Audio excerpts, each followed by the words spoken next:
మన ప్రభువును రక్షకుడైన యేసుక్రీస్తు నామములో మీ అందరికీ శుభములు తెలియచేస్తూ ఉన్నాను. ప్రియులారా, దేవుని వాక్యమును ధ్యానిందాము. దానియేలు గ్రంథం 6వ అధ్యాయము 20వ వచనం.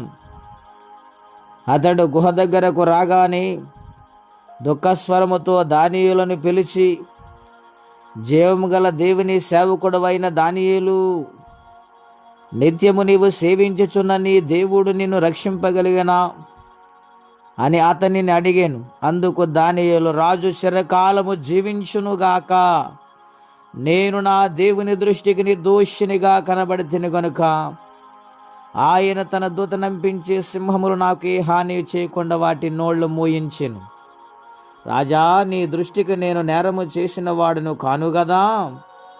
హల్లెలూయా.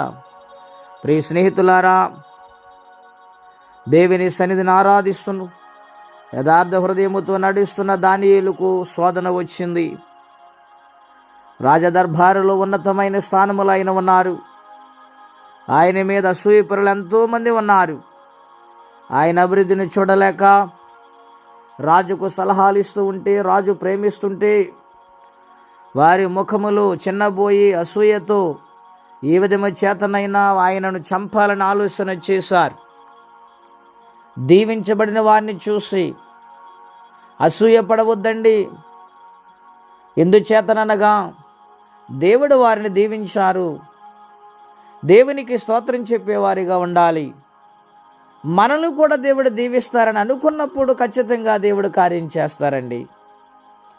ప్రియులారా, రాజు దగ్గర దానియేలు గురించి చెడ్డ మాటలు మాట్లాడి చివరకు సింహాల గుహలోనికి త్రోసివేశారు.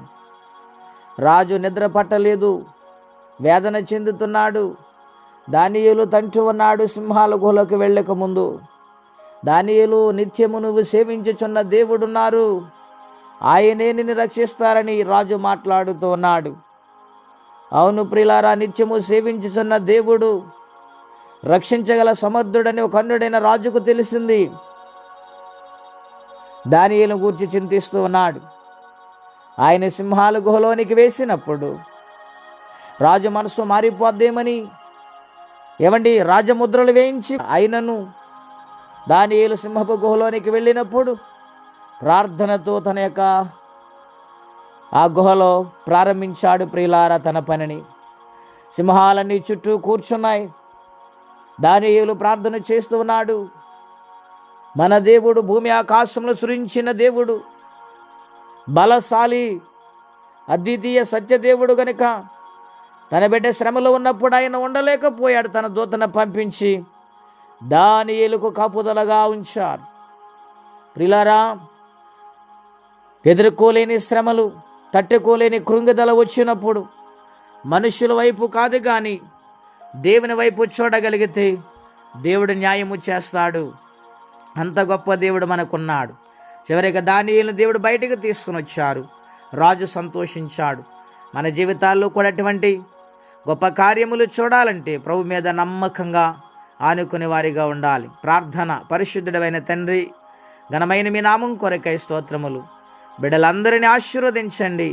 ఎటువంటి శ్రమ కష్టమైనా, అది ఎటువంటి కొరత అయినా, సమస్య అయినా నీ సన్నిధిలో చెప్పుకొని ప్రభువా నాయన నీ సన్నిధి నుండి సహాయం పొందుకున్న వారిగా మార్చమని, అందరినీ దీవించమని, దినము కాపాడమని యేసు నామములో ప్రార్థించి వేడుచున్నాము తండ్రి. ఆమేన్. దేవుడు దీవించును గాక. ఆమేన్.